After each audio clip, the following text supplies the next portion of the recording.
Di sebuah sudut kota hidup seorang pria bernama Pak Aswin. Ia dikenal sebagai sosok yang tekun dalam menjalankan usahanya. Dunia usaha bukanlah hal baru baginya, karena ia telah lama berkecimpung dalam bisnis kuliner, khususnya warung makan. Bukan satu atau dua kali ia mencoba membuka usaha, melainkan telah berulang kali mencicipi pahit manis dunia kuliner. Pengalamannya sudah sangat panjang, tidak hanya hitungan bulan atau tahun, melainkan bertahun-tahun sejak ia masih muda, hingga akhirnya kini ia hidup bersama istri dan anak-anaknya. Namun sayangnya, seberapa keras pun usaha yang ia jalankan, kehidupan keluarganya tak kunjung mengalami perubahan yang berarti. Mereka tetap hidup dalam kesederhanaan, seolah semua kerja kerasnya belum cukup untuk mengangkat taraf hidup keluarganya menuju kesejahteraan yang lebih baik. Jika dilihat dari luar, kehidupan keluarga Pak Aswin sebenarnya sudah tergolong cukup. Kebutuhan anak-anaknya bisa terpenuhi dengan layak, bahkan mereka mampu bersekolah tanpa kekurangan biaya. Istrinya Bu Risma juga turut membantu dalam usaha warung makan yang mereka kelola bersama. Dari sisi finansial, keluarga ini tidak bisa dikatakan miskin. Rumah yang mereka tempati pun sudah cukup layak dan nyaman, bukan rumah mewah, tapi juga jauh dari kesan kumuh. Namun, di balik segala kecukupan tersebut, tampaknya ada sebuah keinginan yang lebih besar yang terpendam di hati pasangan suami istri ini. Sebuah keinginan untuk mencoba peruntungan lain yang mereka yakini bisa membuka jalan kesuksesan yang lebih cepat dan lebih menjanjikan. Suatu waktu, Bu Risma mengusulkan sebuah ide yang saat itu memang sedang menjadi tren di masyarakat, yakni membuka usaha warung makan pecel lele. Ia merasa bahwa usaha mereka ini bisa menjadi daya tarik tersendiri. Lingkungan sekitar tempat tinggal mereka masih ramai dengan pengunjung yang menyukai sajian khas ini, dan bisnis pecel lele pun tengah menjamur di mana-mana. Banyak orang yang sukses hanya dengan membuka tenda sederhana di pinggir jalan, namun bisa mendatangkan pelanggan yang tak pernah sepi. Ide ini kemudian berkembang menjadi obsesi. Mereka membangun sebuah lapak yang cukup besar di pinggir jalan raya Pantura, tidak jauh dari tempat tinggal mereka.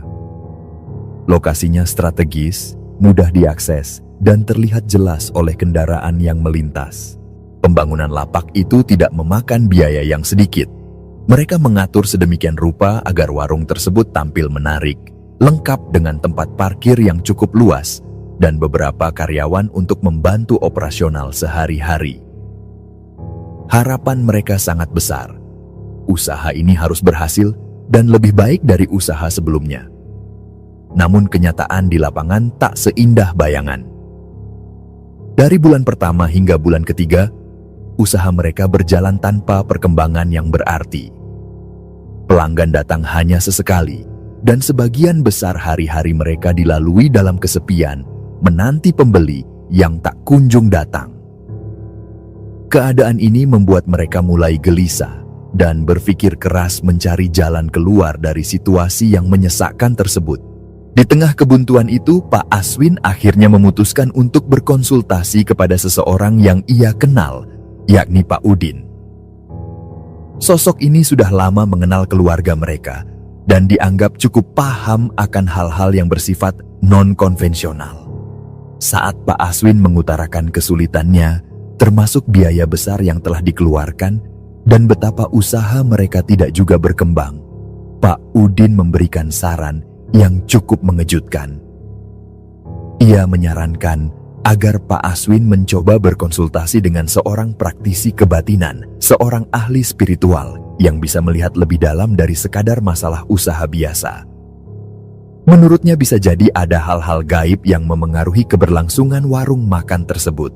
Mendengar saran itu, Bu Risma dan Pak Aswin mulai mempertimbangkan langkah yang akan mereka ambil selanjutnya.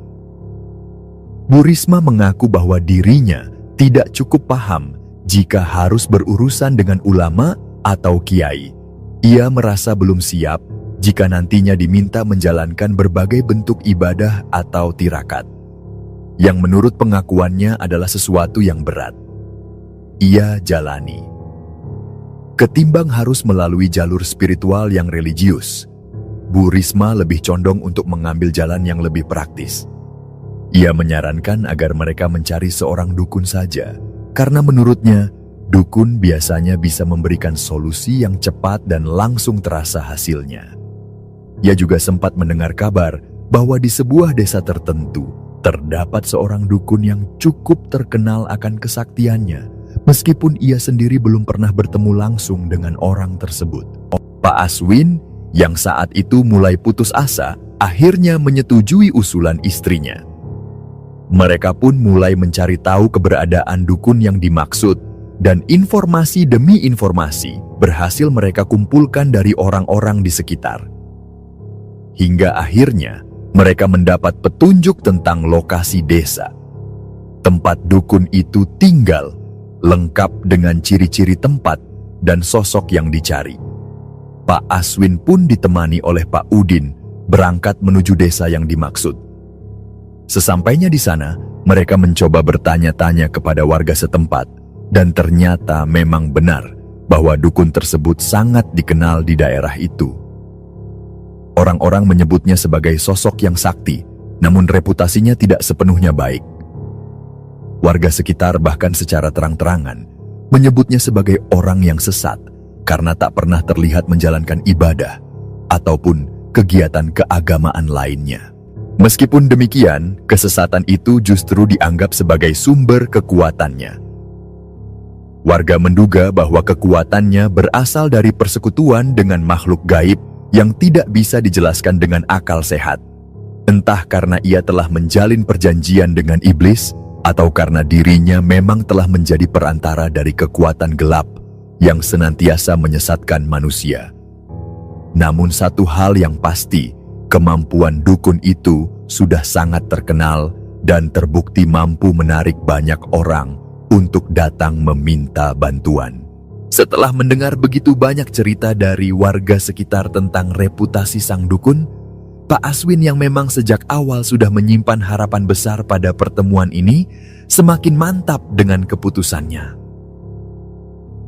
Ia merasa bahwa bila orang-orang dari berbagai latar belakang saja rela datang jauh-jauh hanya untuk memohon pertolongan dari sang dukun, maka tentu ada sesuatu yang benar-benar luar biasa pada sosok ini. Bersama Pak Udin yang setia mendampinginya, ia pun langsung menuju rumah sang dukun. Rumah yang tampak sederhana dari luar itu ternyata menyimpan banyak hal di dalamnya. Saat mereka tiba, suasana rumah itu dipenuhi oleh orang-orang dari berbagai usia dan profesi. Ada yang terlihat gelisah, ada pula yang tampak penuh harap. Rata-rata dari mereka datang dengan satu tujuan, meminta pertolongan untuk kelancaran urusan duniawi, mulai dari penglaris usaha, permohonan naik jabatan, hingga urusan jodoh dan pekerjaan. Pemandangan ini menjadi bukti kuat bagi Pak Aswin bahwa sang dukun benar-benar memiliki kemampuan yang di luar nalar. Ia semakin yakin bahwa inilah jalur yang bisa menyelamatkan usaha warung makannya yang sepi. Setelah menunggu cukup lama dan melihat beberapa orang keluar masuk ruangan secara bergantian, akhirnya tibalah giliran Pak Aswin untuk menghadap. Ia pun masuk ke dalam ruang praktik sang dukun, di mana aroma dupa dan wangi-wangian menyengat menambah nuansa magis yang menguar di setiap sudut ruangan. Dengan suara tenang, sang dukun menanyakan maksud kedatangannya. Pak Aswin kemudian menjelaskan latar belakang usahanya tentang warung pecel lele yang telah dibangunnya dengan susah payah, tentang tempat strategis di pinggir jalan raya, tentang parkiran yang luas dan fasilitas lengkap yang ia siapkan, namun tak juga menghasilkan keuntungan. Ia mengungkapkan harapan besarnya agar warung makan itu bisa berkembang dan menarik banyak pelanggan. Sang dukun mendengarkan dengan saksama. Ia sempat menanyakan apakah istri Pak Aswin mengetahui dan mengizinkan kedatangan suaminya ke tempat ini. Pak Aswin pun menjelaskan bahwa Bu Risma justru yang pertama kali mengusulkan ide ini dan ia pun sepenuhnya mendukung langkah yang diambil. Mendengar jawaban itu, sang dukun akhirnya bersedia membantu. Ia menyampaikan keinginannya untuk melihat langsung lokasi warung makan tersebut agar bisa merasakan langsung suasana di sana. Pak Aswin pun menyambut permintaan itu dengan antusias, bahkan ia siap menjemput sang dukun kapanpun diperlukan.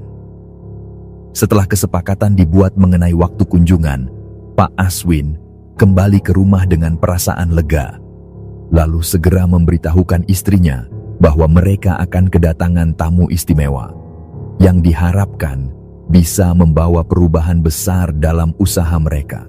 Hari yang telah dijanjikan pun tiba. Pak Aswin bersama Pak Udin datang menjemput sang dukun dengan menggunakan mobil yang sengaja ia pinjam dari seorang kerabat. Sesampainya di warung makan, sang dukun disambut dengan penuh kehormatan. Bu Risma pun menjamu dengan segala kemampuan yang dimiliki, menyediakan hidangan dan suasana senyaman mungkin untuk membuat sang dukun merasa dihargai.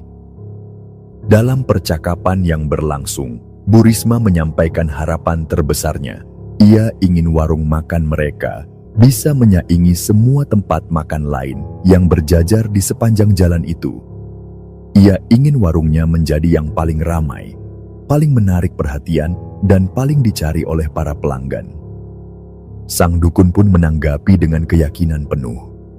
Ia mengatakan bahwa semua itu bisa diwujudkan, bahwa dalam radius berkilo-kilometer, orang-orang yang sedang dalam perjalanan akan seperti ditarik secara gaib untuk mampir ke tempat mereka. Namun, semua itu tentu memiliki syarat yang harus dipenuhi. Sang dukun kemudian menyebutkan bahwa untuk bisa mencapai keberhasilan seperti yang mereka inginkan, diperlukan sebuah ritual khusus. Ritual itu tidak bisa dilakukan sembarangan, karena harus dilaksanakan dengan tata cara tertentu yang ia sendiri akan pimpin. Ketika ditanya lebih lanjut, ia menyebut bahwa ritual tersebut adalah semacam nyepi pribadi sebuah laku menyendiri, di mana orang yang menjalani akan berhadapan dengan dimensi tak kasat mata dan menerima sesuatu yang akan mengubah jalan hidupnya. Ia menegaskan bahwa keberhasilan hanya akan datang jika orang yang bersangkutan mampu menjalani ritual itu dengan penuh kesungguhan.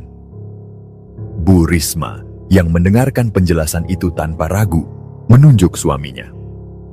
Ia memohon agar Pak Aswin saja yang menjalani ritual tersebut, sementara dirinya akan menjaga warung dan mengawasi semua dari kejauhan. Pak Aswin, yang sudah terlalu lama berada di persimpangan hidup, akhirnya menyanggupi permintaan itu. Ia mengatakan bahwa ia siap melakukan apapun yang diminta, selama itu bisa membawa perubahan nyata dalam hidup mereka. Setelah kesepakatan tercapai, sang dukun mulai melakukan pengecekan di sekitar warung makan. Ia berjalan mengelilingi area dari depan ke belakang. Sesekali mulutnya bergerak seperti tengah melafalkan mantra atau doa-doa kuno. Langkahnya tidak terburu-buru, namun terlihat pasti. Setiap sudut diperhatikan dengan cermat. Pak Udin yang menyertainya bertanya dengan penasaran tentang maksud dari semua itu. Sang dukun menjelaskan bahwa ia tengah membuka jalur-jalur aura mistis yang akan menarik perhatian orang-orang yang melintas agar merasa terpanggil untuk berhenti dan masuk ke warung tersebut. Setelah berkeliling sebanyak 3 kali, sang dukun kembali masuk ke dalam ruangan dan menyampaikan satu permintaan terakhir. Ia meminta agar semua orang menunggu selama 30 menit. Bila dalam waktu tersebut tidak ada satupun pelanggan yang datang, maka ia tidak akan melanjutkan proses apapun. Karena itu berarti tempat tersebut memang tidak layak dibantu secara gaib. Namun sebaliknya, jika dalam waktu itu pelanggan mulai berdatangan, maka ia akan melanjutkan proses ritual dan persiapan lainnya.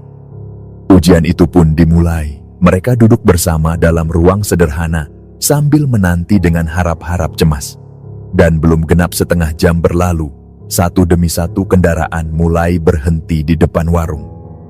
Para penumpangnya turun dan masuk, memesan makanan seolah telah mengenal tempat itu sejak lama. Tak lama kemudian, mobil lain datang, disusul oleh rombongan kecil yang juga ikut meramaikan suasana. Pemandangan yang selama ini hanya bisa diimpikan oleh Pak Aswin dan Bu Risma kini menjadi nyata. Pelanggan datang silih berganti, suasana menjadi hidup, suara tawa dan percakapan mulai memenuhi ruangan yang tadinya sunyi. Sang dukun hanya tersenyum sambil menunjuk ke arah warung yang kini penuh, lalu mengatakan bahwa itu hanyalah permulaan. Jika mereka benar-benar ingin lebih dari itu, maka mereka harus mengikuti seluruh tata cara yang telah ia tetapkan, tanpa keraguan sedikit pun. Keajaiban hari itu mengukuhkan kepercayaan Pak Aswin dan Bu Risma. Mereka merasa yakin 100% bahwa apa yang dilakukan oleh sang dukun adalah kunci dari perubahan nasib mereka. Mereka pun kemudian mengatur waktu secara rahasia. Di sebuah sudut warung makan yang tak terlihat dari pengunjung, mereka mengadakan pertemuan kecil berempat: Pak Aswin, Bu Risma, Pak Udin, dan sang dukun. Di sana, hari ritual ditentukan. Menurut perhitungan sang dukun, Pak Aswin harus menjalani ritual itu tepat 13 hari dari hari tersebut. Syarat-syaratnya disampaikan, termasuk mahar yang harus disediakan, sesajen yang perlu dipersiapkan, serta tempat khusus di mana semua itu akan dilaksanakan. Pak Aswin menyanggupi semuanya tanpa ragu, dan hari-hari mereka pun mulai dihitung mundur menuju malam ritual yang diyakini akan mengubah segalanya.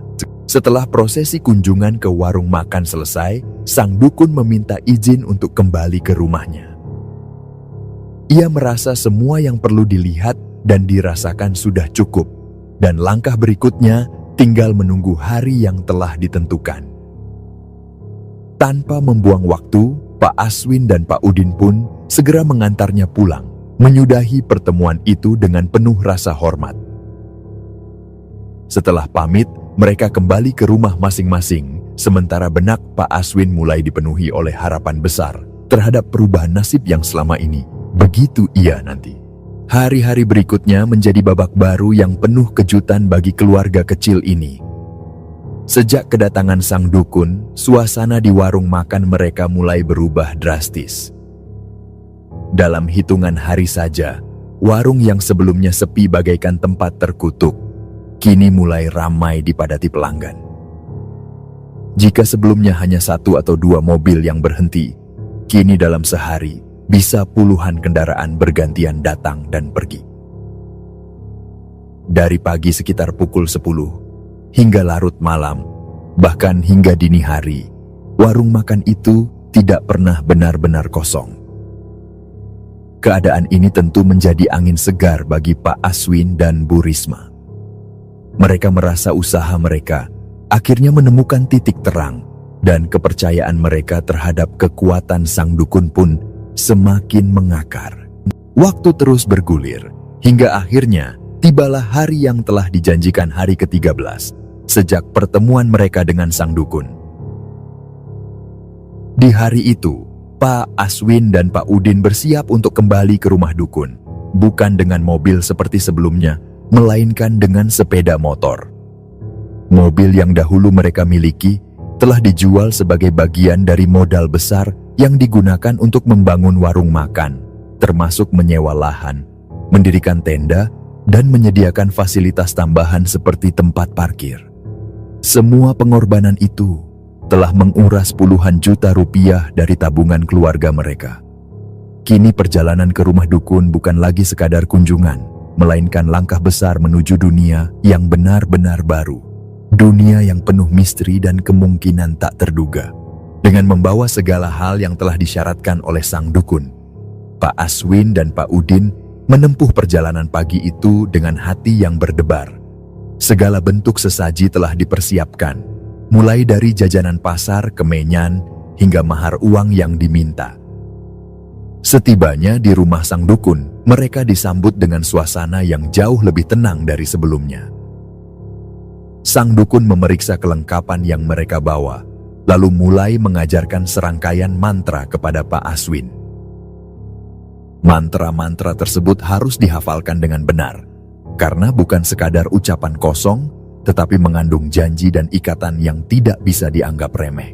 Tanpa disadari oleh Pak Aswin, mantra itu ternyata bukanlah mantra biasa. Bagi Pak Udin yang sedikit memahami dunia mistik, ia mulai menyadari bahwa rangkaian kalimat tersebut menyerupai semacam sumpah pengabdian. Sebuah pernyataan yang menandakan bahwa Pak Aswin secara tidak langsung telah mengikatkan diri sebagai bagian dari perjanjian pesugihan, menjadikannya sebagai pengikut atau Buddha dari kekuatan gaib yang tidak diketahui wujudnya. Namun bagi Pak Aswin, semua itu tidak terlalu penting. Ia sudah hafal mantra itu sepenuhnya, dan dalam benaknya hanya satu hal: jika ini memang syarat untuk mencapai kesuksesan, maka ia siap menjalaninya. Malam yang dinanti pun tiba. Tepat di malam ke-14, selepas waktu Isya, ritual dimulai. Tempatnya bukan di dalam rumah, melainkan di area belakang rumah sang dukun, sebuah tempat yang telah dipersiapkan secara khusus. Di sana, suasana terasa berbeda. Aroma dupa menguar dan sesaji tertata rapi di atas alas daun pisang dan kain hitam. Cahaya yang ada hanya berasal dari sebuah senter kecil, cukup untuk membantu mereka menyusun perlengkapan ritual. Setelah semuanya selesai, senter itu pun dimatikan.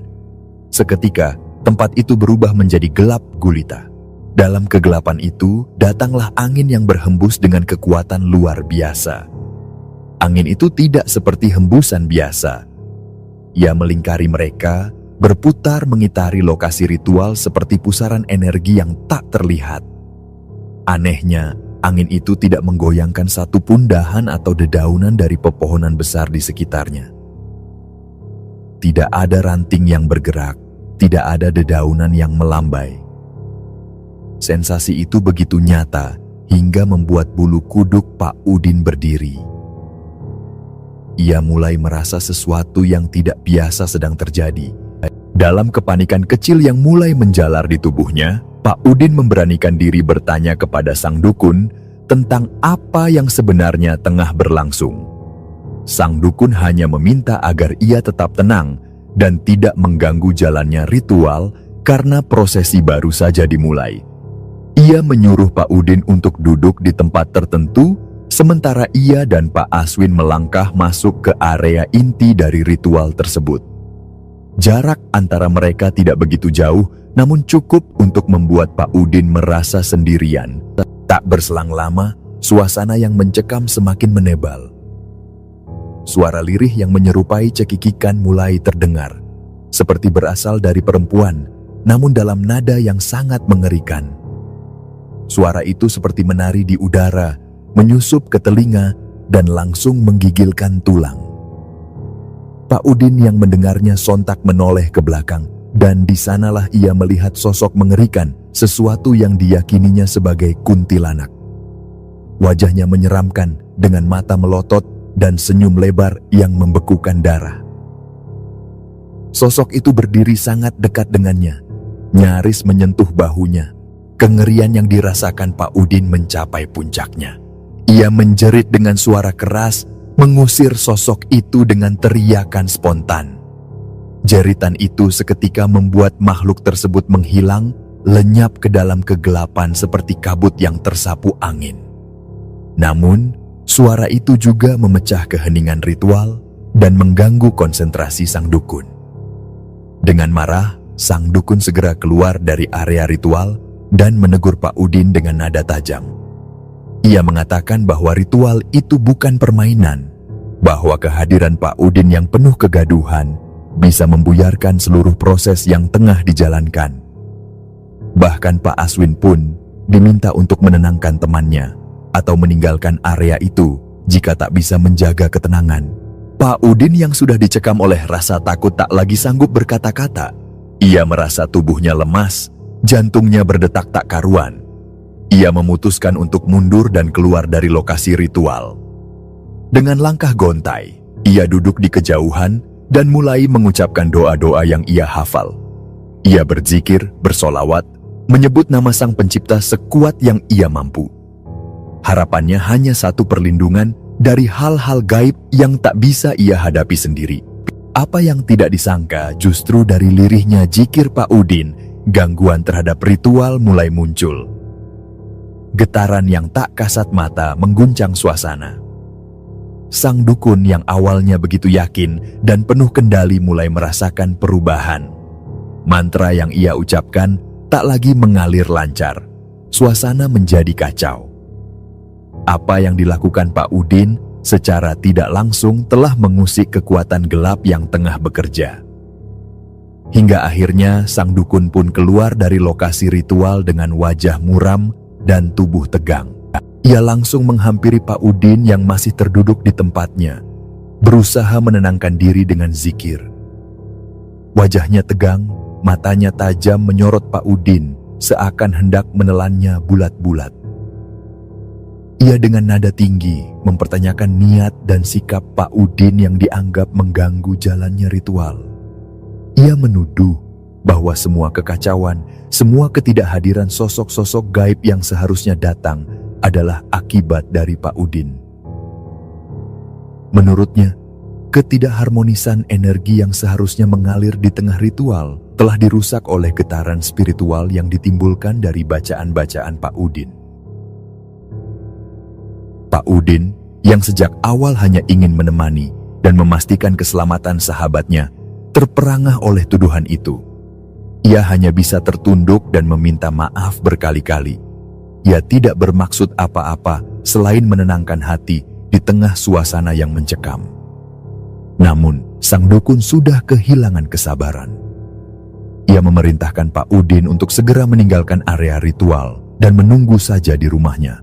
Sementara ia akan melanjutkan prosesi dengan Pak Aswin tanpa ada gangguan. Dengan berat hati Pak Udin pun menuruti perintah tersebut. Ia bangkit, menahan rasa gentar yang belum juga hilang dari tubuhnya. Lalu melangkah menuju rumah dukun yang hanya berjarak beberapa meter dari lokasi ritual. Setibanya di rumah itu, ia mencoba menenangkan diri dengan terus berzikir, mengingat Sang Pencipta, berharap diberi perlindungan dari semua kemungkinan buruk yang bisa terjadi. Namun, suasana di dalam rumah tidak lebih menenangkan. Justru semakin ia berzikir, semakin terasa kehadiran sesuatu yang tak terlihat. Pak Udin mulai merasakan hawa dingin yang menyelusup ke balik kulit. Dari belakang tubuhnya, seperti ada sesuatu yang bergerak, melintas cepat dan berat. Bayangan-bayangan gelap seolah menari-nari di sudut ruangan, seperti makhluk tak kasat mata sedang mengamati dan mengelilinginya. Bahkan beberapa kali ia merasa tubuhnya seperti terdorong, bergeser dari posisi duduk ke kanan dan ke kiri, seolah ada kekuatan gaib yang mencoba menggulingkannya.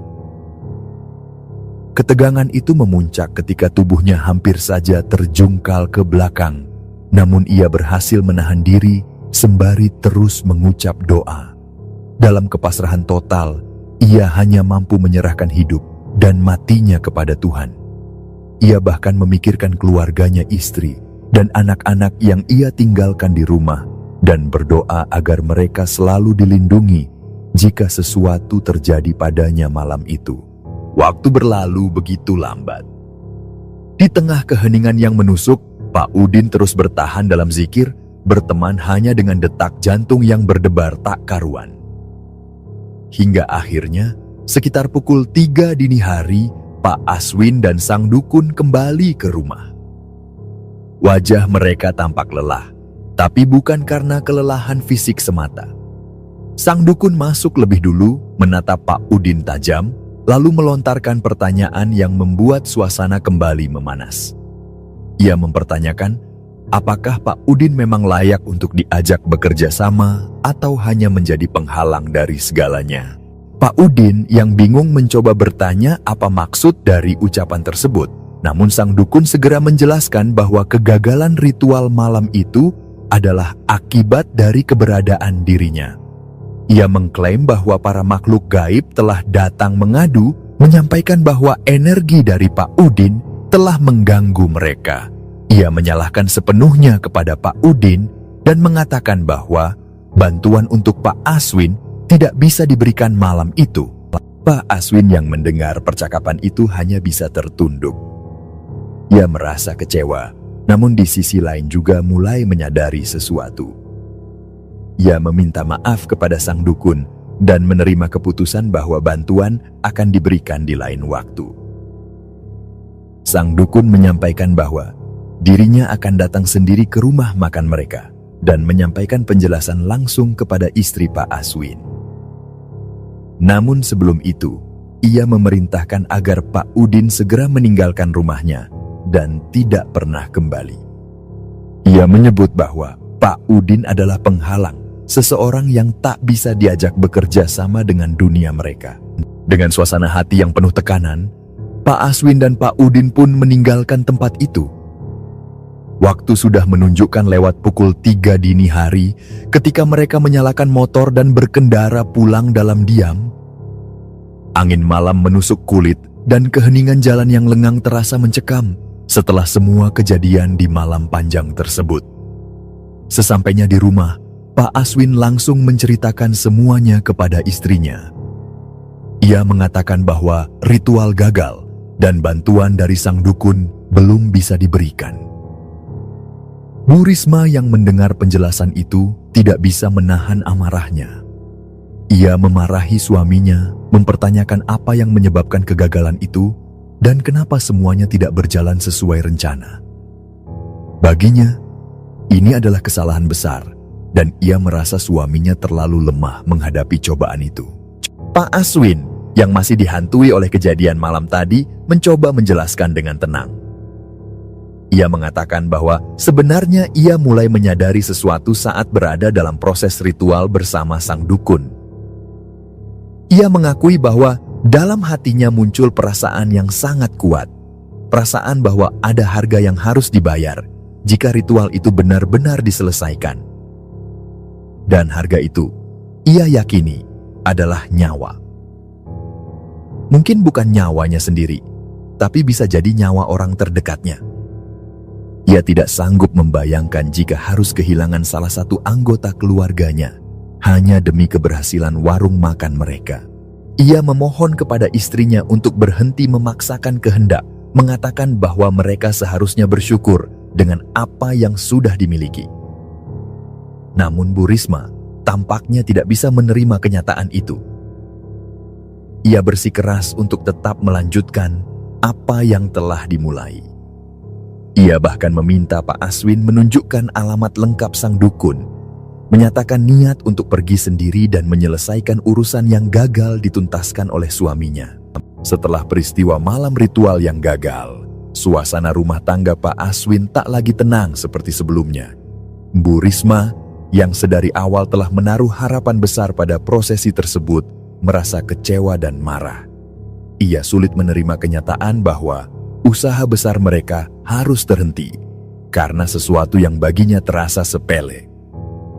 Ketika suaminya mencoba menenangkan dan mengatakan bahwa sang dukun akan datang lagi ke warung makan, Bu Risma hanya diam dengan ekspresi yang sulit diterka. Namun batinnya sudah bulat, ia tidak ingin menunggu lebih lama. Dalam benaknya, usaha yang sudah dibangunnya dengan segala tenaga dan biaya tak boleh berakhir dengan kegagalan. Ia menilai ritual itu sebagai satu-satunya jalan keluar dari jerat hidup sederhana yang selama ini membelenggu mereka.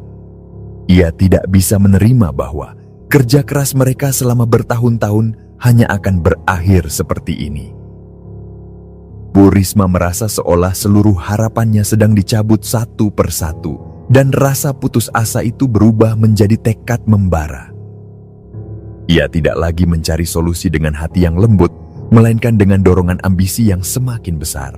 Dan benar saja, hanya berselang beberapa hari setelah kegagalan ritual Pak Aswin, sang dukun benar-benar datang kembali ke warung makan mereka. Kedatangan itu terjadi tanpa diketahui oleh Pak Udin. Kali ini, tujuan utama sang dukun adalah Bu Risma. Ia menjelaskan kepada sang istri bahwa karena Pak Aswin telah menolak untuk melanjutkan ritual, maka kesempatan itu masih terbuka untuknya. Ia menawarkan jalan pintas yang sama, namun kali ini dengan syarat bahwa Bu Risma lah yang harus menjalani prosesi tersebut. Pak Aswin yang masih menyimpan keresahan dalam hati mencoba sekali lagi meminta kepada sang dukun agar membantunya tanpa melalui ritual. Namun sang dukun menegaskan bahwa bantuan seperti itu tidak akan pernah menghasilkan kesuksesan seperti yang diharapkan istrinya. Jika hanya ingin warung tetap berjalan, itu masih mungkin. Tapi jika ingin memiliki segalanya, tanah, rumah bertingkat, hotel, bahkan kejayaan yang luar biasa, maka harus ada ikatan yang lebih dalam. Dan itu hanya bisa dilakukan melalui ritual pesugihan. Pak Aswin mencoba berbicara dari hati ke hati dengan istrinya, memintanya agar tidak mengambil jalan yang terlalu instan. Ia berharap istrinya bisa bersabar, menjalani hidup dengan perlahan namun pasti. Namun rupanya, kalimat-kalimat manis itu tak sanggup menandingi bujuk rayu yang ditawarkan oleh sang dukun. Janji-janji tentang kekayaan dan keberlimpahan telah membutakan logika Bu Risma. Ia pun secara langsung menyatakan kesediaannya untuk menjalani ritual tersebut. Keputusannya bulat, tanpa ragu dan tanpa gentar. Waktu demi waktu berlalu. Setelah melalui hitung-hitungan hari yang diyakini sesuai dengan hari kelahiran Bu Risma dan suaminya, hari ritual pun ditentukan. Jaraknya lebih dari 1 bulan setelah ritual pertama yang gagal. Sepanjang waktu itu, warung makan mereka kembali mengalami penurunan tajam. Pelanggan nyaris tak ada, bahkan pemasukan tidak lagi mampu menutup biaya operasional harian. Keadaan menjadi sangat kritis. Namun, di tengah kondisi yang penuh tekanan itu, Bu Risma justru semakin yakin bahwa ritual adalah satu-satunya harapan tersisa. Bu Risma akhirnya benar-benar berangkat sendiri ke rumah sang dukun. Ia tidak membawa suaminya, tidak juga mengajak siapapun dari keluarganya. Ia menghilang selama 3 hari 3 malam. Dan ketika ia kembali, perubahan itu terasa begitu nyata. Warung makan mereka mendadak ramai, seperti pasar. Pelanggan datang silih berganti, penghasilan meningkat tajam, dan senyum-senyum kepuasan mulai kembali menghiasi wajah Bu Risma. Namun di sisi lain, Pak Aswin justru tidak merasakan kebahagiaan yang sama. Bagi dirinya, keberhasilan itu terasa hampa, seperti kemenangan yang diraih dari jalan yang tidak benar. Pak Aswin menyadari bahwa ada harga yang harus dibayar, dan harga itu tidak selalu berupa uang atau harta, melainkan bisa berupa nyawa atau keberkahan hidup yang dicabut perlahan. Ia tahu bahwa jalan pesugihan bukan sekadar meminta bantuan gaib, tetapi sebuah ikatan gelap yang membawa konsekuensi besar. Dalam hatinya, ia mulai dihantui oleh rasa takut akan kehilangan sesuatu yang jauh lebih berharga daripada sekadar harta, yakni keluarganya. Dengan tekad yang masih tersisa, Pak Aswin kemudian mengambil langkah yang mungkin bagi sebagian orang terlihat sepele, namun baginya adalah langkah yang besar. Ia mengumpulkan anak-anaknya, putra-putri yang telah beranjak remaja. Ia bicara kepada mereka dari hati terdalamnya. Ia meminta mereka untuk mulai mendekatkan diri kepada Tuhan, meninggalkan segala bentuk kelalaian dalam beribadah, dan menjalankan kewajiban sebagai seorang hamba dengan sebaik-baiknya.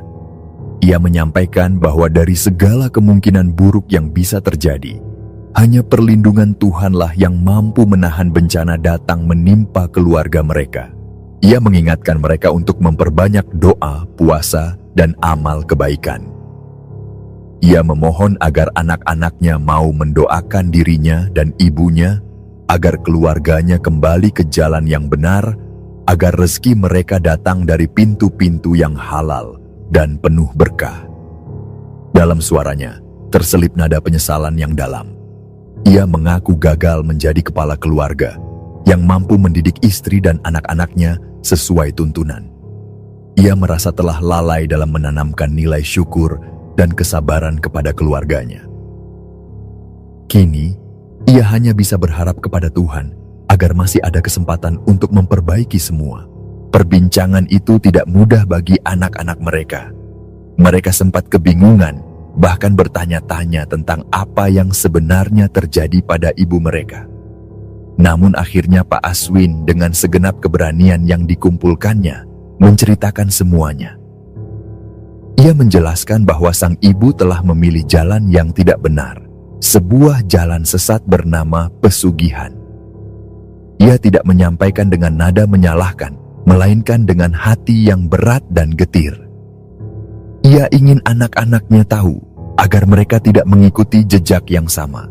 Setelah percakapan panjang antara Pak Aswin dan anak-anaknya tentang jalan sesat yang telah dipilih oleh sang ibu, pertanyaan dari mereka pun tak terelakkan. Dengan hati-hati, Pak Aswin bersama Pak Udin menjelaskan bahwa apa yang dilakukan oleh Bu Risma bukan sekadar kesalahan biasa, melainkan telah melibatkan dirinya dalam sebuah ikatan gelap yang disebut pesugihan. Mereka menceritakan bahwa sang ibu telah menjalani ritual yang memohon kekayaan dengan mengorbankan sesuatu yang sangat berharga, dan bahwa kini seluruh keluarga mereka berada di ambang bayang-bayang bahaya yang tak bisa dilihat kasat mata. Pak Aswin pun meminta anak-anaknya agar tidak membenci ibunya. Sebaliknya, ia justru mengajak mereka untuk menjadi penuntun, menjadi cahaya yang mungkin bisa menyadarkan Bu Risma dari kegelapan yang telah membutakan hatinya. Ia berharap anak-anaknya bisa menasihati ibu kandung mereka dengan kelembutan dan cinta. Maka terjadilah percakapan yang tak mudah di dalam rumah itu, pertemuan antara hati anak-anak yang jujur dan keyakinan seorang ibu yang terlanjur keras kepala. Bu Risma menolak untuk disalahkan. Ia menegaskan bahwa semua yang ia lakukan semata-mata demi kesejahteraan keluarganya. Menurutnya, ia berkorban demi kebaikan mereka semua. Sayangnya, perbedaan pandangan itu membuat hubungan dalam keluarga itu menjadi renggang. Di saat Pak Aswin dan anak-anaknya memilih untuk tetap bersandar pada keimanan, Bu Risma justru tenggelam semakin dalam ambisi duniawinya. Namun apa yang diucapkan oleh Pak Aswin terbukti benar.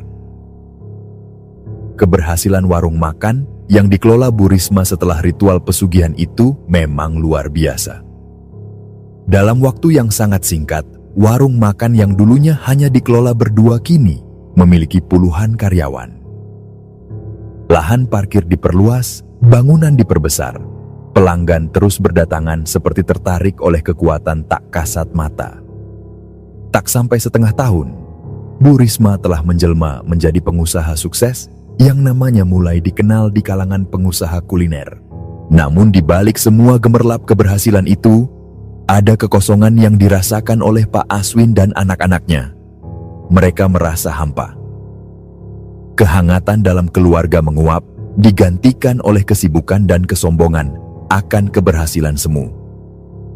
Tak ada kebahagiaan di dalam rumah yang kini mulai dihiasi barang mewah dan kendaraan mahal. Bagi mereka, rumah itu seperti istana tanpa jiwa. Setiap kali mereka mencoba menasihati Bu Risma, sang ibu justru semakin keras kepala. Ia menganggap semua ucapan mereka sebagai omong kosong. Ia meminta agar mereka diam dan hanya menikmati hasil dari usahanya.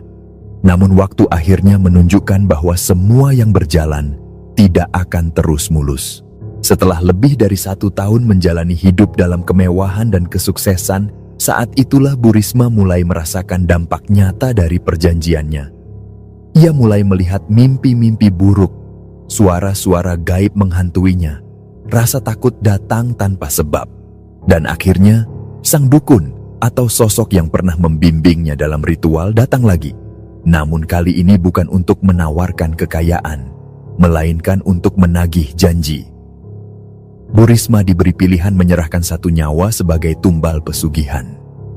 Sosok itu tidak menyebut siapa, namun Bu Risma tahu bahwa yang dimaksud adalah keluarganya. Disinilah titik balik kesadaran mulai tumbuh dalam hati Bu Risma. Rasa takutnya berubah menjadi rasa bersalah yang dalam. Ia mengingat semua ucapan suaminya, semua doa anak-anaknya, semua tatapan penuh iba dari orang-orang yang dulu ia abaikan. Dan akhirnya ia membuat keputusan yang mungkin menjadi satu-satunya bentuk penebusan yang bisa ia lakukan. Ia memilih untuk menyerahkan dirinya sendiri sebagai tumbal. Ia tidak ingin ada satupun nyawa dari keluarganya yang menjadi korban. Ia ingin, setidaknya, kesalahannya berhenti pada dirinya sendiri. Namun jalan menuju penebusan itu tidak mudah. Nyawa Bu Risma tidak serta-merta diambil begitu saja.